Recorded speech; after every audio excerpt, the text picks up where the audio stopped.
धातु और अधातु पाठ के अंतर्गत हमने अभी तक धातु और अधातुओं के भौतिक गुणों और रासायनिक गुणों के बारे में जान चुका है।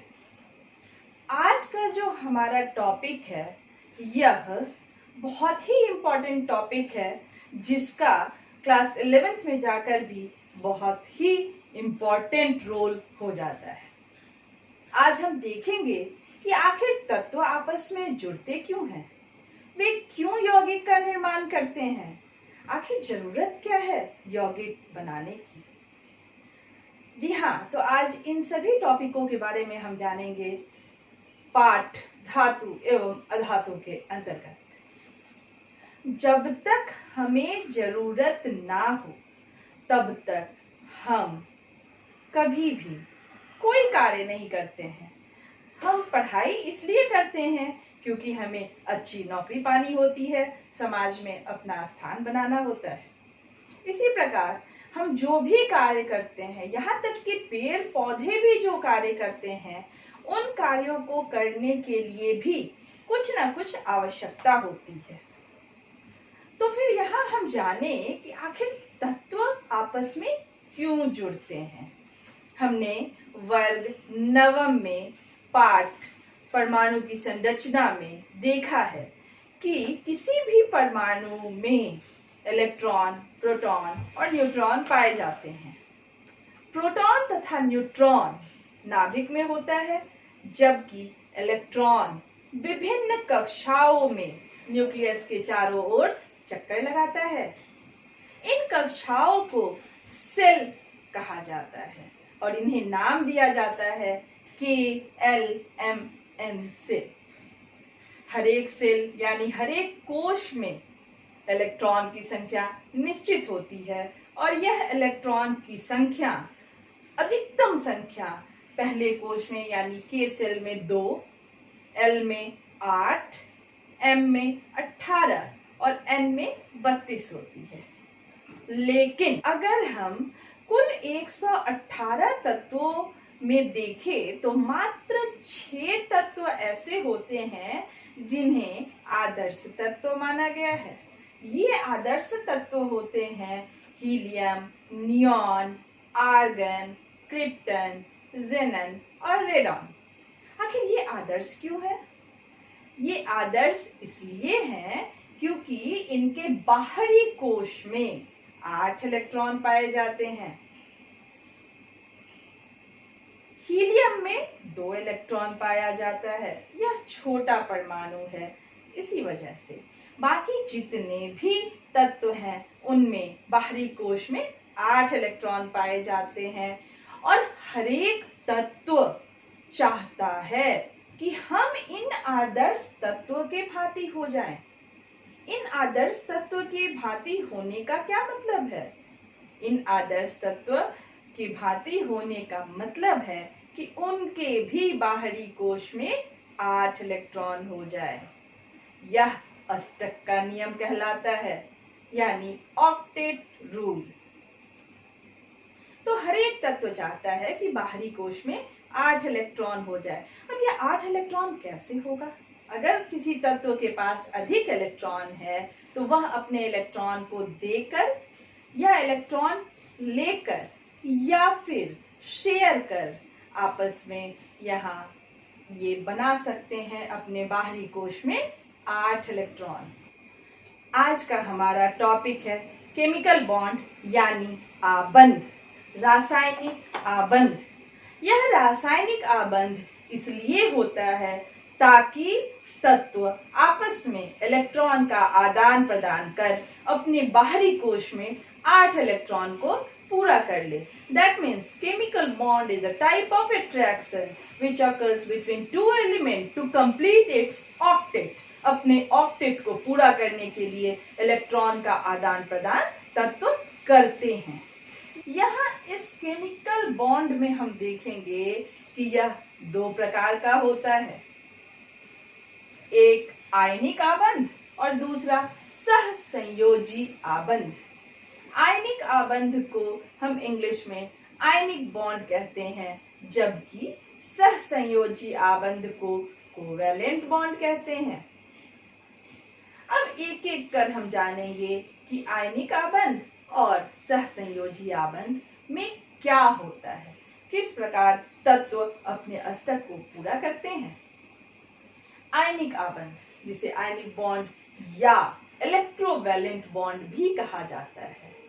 यहाँ हम देखेंगे कि आयनिक आबंध का वह प्रकार है जिसमें इलेक्ट्रॉन पूरी तरह से एक तत्व से दूसरे तत्व में स्थानांतरित हो जाता है।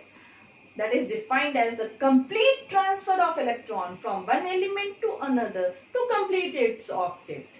इसे कुछ एक उदाहरण के द्वारा हम इस प्रकार समझने की कोशिश करें कि कोई दो मित्र है, रामू और श्यामू।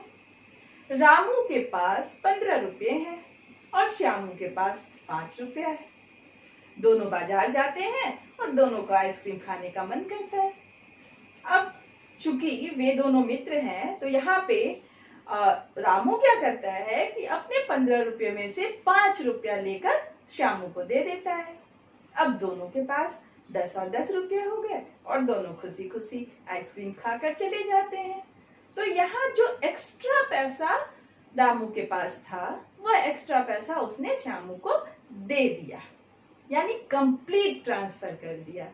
तो इस तरह का ही कुछ आबंध, इस तरह की ही कुछ दोस्ती यहाँ आयनिक आबंध में देखने को मिलती है। आयनिक आबंध में सोडियम के पास हम देखें उसका जो इलेक्ट्रॉनिक विन्यास है वो 2, 8 और 1 है। यहाँ बाहरी कोश में जो एक इलेक्ट्रॉन है सोडियम के पास, वह इसके पास एक्स्ट्रा है। अगर उस एक इलेक्ट्रॉन को वह बाहर निकाल देता है तो उसके बाहरी कोश में 8 इलेक्ट्रॉन बच जाएगा। वहीं यह जो सोडियम ने एक इलेक्ट्रॉन निकाला, अगर उस इलेक्ट्रॉन को क्लोरीन ग्रहण कर ले तो क्लोरीन का, जिसका पहले से इलेक्ट्रॉनिक विन्यास है 2, 8, 7, यानी एक इलेक्ट्रॉन की कमी है 8 इलेक्ट्रॉन पूरा होने में। तो सोडियम ने जो एक इलेक्ट्रॉन निकाला वह एक इलेक्ट्रॉन क्लोरीन ने एक्सेप्ट कर लिया, ग्रहण कर लिया, और इस प्रकार सोडियम के भी बाहरी कोश में 8 इलेक्ट्रॉन हो गए और क्लोरीन के भी बाहरी कोश में 8 इलेक्ट्रॉन हो गया। और दोनों के बीच में जो आबंध बना, उसी आबंध को हम आयनिक आबंध यानी आयनिक बॉन्ड या इलेक्ट्रोवैलेंट बॉन्ड कहते हैं। हम कुछ एक उदाहरण और भी देख सकते हैं, जैसे मैग्नीशियम ऑक्साइड। मैग्नीशियम जिसकी परमाणु संख्या होती है 12, उसका इलेक्ट्रॉनिक विन्यास होगा 2, 8, 2, और ऑक्सीजन जिसकी परमाणु संख्या होती है 8, इसका इलेक्ट्रॉनिक विन्यास होगा 2, 6, यानी मैग्नीशियम के बाहरी कोश में 2 इलेक्ट्रॉन एक्स्ट्रा है और ऑक्सीजन को 2 इलेक्ट्रॉन चाहिए अष्टक पूरा करने के लिए। तो मैग्नीशियम अपना 2 इलेक्ट्रॉन ऑक्सीजन को कंप्लीटली ट्रांसफर कर देगा और इस प्रकार मैग्नीशियम की भी इलेक्ट्रॉनिक विन्यास या इलेक्ट्रॉनिक संरचना हो जाएगी 2, 8 और ऑक्सीजन की भी इलेक्ट्रॉनिक कॉन्फ़िगरेशन हो जाएगी 2, 8। इस तरह दोनों ने अपना अष्टक पूरा कर लिया और यहाँ दोनों के बीच में जो बॉन्ड बना, आबंध बना, वह था आयनिक आबंध। तो इस प्रकार का जो आबंध जिसमें कंप्लीट ट्रांसफर ऑफ इलेक्ट्रॉन होता है, पूरा का पूरा इलेक्ट्रॉन, एक तत्व जिसके पास एक्स्ट्रा इलेक्ट्रॉन है वह अपने एक्स्ट्रा इलेक्ट्रॉन को पूरा का पूरा अपने दोस्त को दे देता है और उन दोनों के बीच जो आबंध बना वह आयनिक आबंध कहलाता है। अब इसके बाद हम देखें सहसंयोजी आबंध यानी कोवैलेंट बॉन्ड। अब मान लीजिए रामू और श्यामू फिर बाजार जाते हैं और रामू के पास भी 5 रुपया और श्यामू के पास भी 5 रुपये। दोनों को चाट खाने का मन करता है। चाट की कीमत है 10 रुपये। अब चूंकि दोनों दोस्त हैं तो दोनों क्या करेंगे, उन 5 और 5 रुपये को आपस में मिला देंगे और मिलाने के बाद उनके पास कितना हो गया, 10 रुपया, और 10 रुपये से वे एक प्लेट चाट खरीदेंगे और दोनों मिलकर खा लेंगे। तो यहाँ शेयरिंग ऑफ इलेक्ट्रॉन के कारण जो आबंध बना उसे हम सहसंयोजी आबंध कहते हैं। सहसंयोजी आबंध 3 प्रकार का होता है, एकल सहसंयोजी आबंध, द्विसहसंयोजी आबंध और त्रिसहसंयोजी आबंध, यानी single covalent bond, double covalent bond और triple covalent bond. Single covalent bond एकल सहसंयोजी आबंध, जैसे H2 में। यहाँ हम देखें हाइड्रोजन के 2 परमाणु H2 में उपस्थित हैं। दोनों ही परमाणु के अगर इलेक्ट्रॉनिक विन्यास को हम देखें तो हाइड्रोजन का इलेक्ट्रॉनिक विन्यास, चूंकि इसमें नंबर ऑफ इलेक्ट्रॉन कितना है, 1, परमाणु संख्या 1, तो इलेक्ट्रॉन की संख्या भी 1, तो 1 है, तो इसका इलेक्ट्रॉनिक विन्यास भी क्या होगा, 1। और वहीं दूसरे हाइड्रोजन एटम का भी इलेक्ट्रॉनिक विन्यास 1, यानी दोनों के बाहरी कोश में 1-1 इलेक्ट्रॉन है। अब ये दोनों, अगर एक हाइड्रोजन दूसरे को कंप्लीट ट्रांसफर कर देता है तो दूसरे के पास तो 2 हो जाएगा, लेकिन पहले के पास 0 इलेक्ट्रॉन बचेगा, तो यहाँ कंप्लीट ट्रांसफर पॉसिबल नहीं है। इसलिए यहाँ दोनों ही हाइड्रोजन आपस में शेयर करते हैं इलेक्ट्रॉन को, और यहाँ शेयरिंग ऑफ इलेक्ट्रॉन के कारण ही एक आबंध बनता है, और वह आबंध कहलाता है एकल सहसंयोजी आबंध। चूंकि यहाँ एक हाइड्रोजन के 1 इलेक्ट्रॉन का शेयरिंग हुआ है, इसलिए यह एकल सहसंयोजी आबंध कहलाता है। इसी प्रकार का आबंध हम देख सकते हैं मीथेन में। मीथेन में भी मीथेन का सूत्र होता है CH4। तो यहाँ कार्बन का इलेक्ट्रॉनिक विन्यास, चूंकि कार्बन की परमाणु संख्या होती है 6, तो उसका इलेक्ट्रॉनिक विन्यास हो जाएगा 2-4। अब कार्बन के बाहरी कोश में यहाँ एक बात की हम ध्यान रखेंगे कि जब भी यहाँ संरचना हम बनाते हैं तो सिर्फ और सिर्फ बाहरी कोश के इलेक्ट्रॉन को ही हम सजाते हैं। वह सजावट कहलाता है लेविस स्ट्रक्चर, यानी हम लेविस स्ट्रक्चर ड्रॉ करते हैं आबंध को दर्शाने के लिए। सिर्फ बाहरी कोश के इलेक्ट्रॉन यानी आउटर मोस्ट इलेक्ट्रॉन को ही हम यहाँ लेते हैं इलेक्ट्रॉन को सजाने में।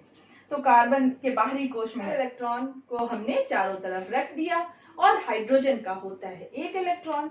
हाइड्रोजन को हमने कार्बन के चारों तरफ सजा दिया।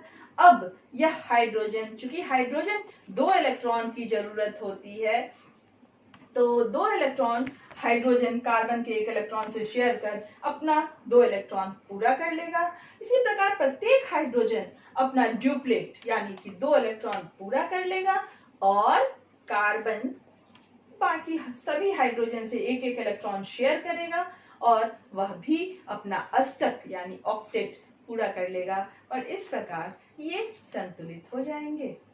तो यह थी मीथेन की संरचना। यह था एकल सहसंयोजी आबंध। अब दूसरा सहसंयोजी आबंध है द्विसहसंयोजी आबंध। द्विसहसंयोजी आबंध का उदाहरण है O2।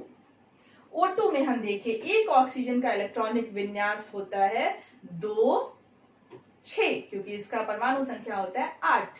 चूंकि O2 में 2 परमाणु उपस्थित है, तो ये दोनों परमाणु आपस में आबंध बनाएंगे। तो दोनों ही ऑक्सीजन के परमाणुओं का इलेक्ट्रॉनिक विन्यास हो जाएगा 2-6। अब चूंकि अष्टक पूरा करने के लिए अगर एक ऑक्सीजन अपने 2 इलेक्ट्रॉन को ट्रांसफर कर देता है दूसरे ऑक्सीजन को, तो दूसरे का तो 8 हो जाएगा, लेकिन उसका अपना कितना हो जाएगा, 4। तो यह संतुलित नहीं हुआ, यानी यह अष्टक पूरा नहीं कर पाया।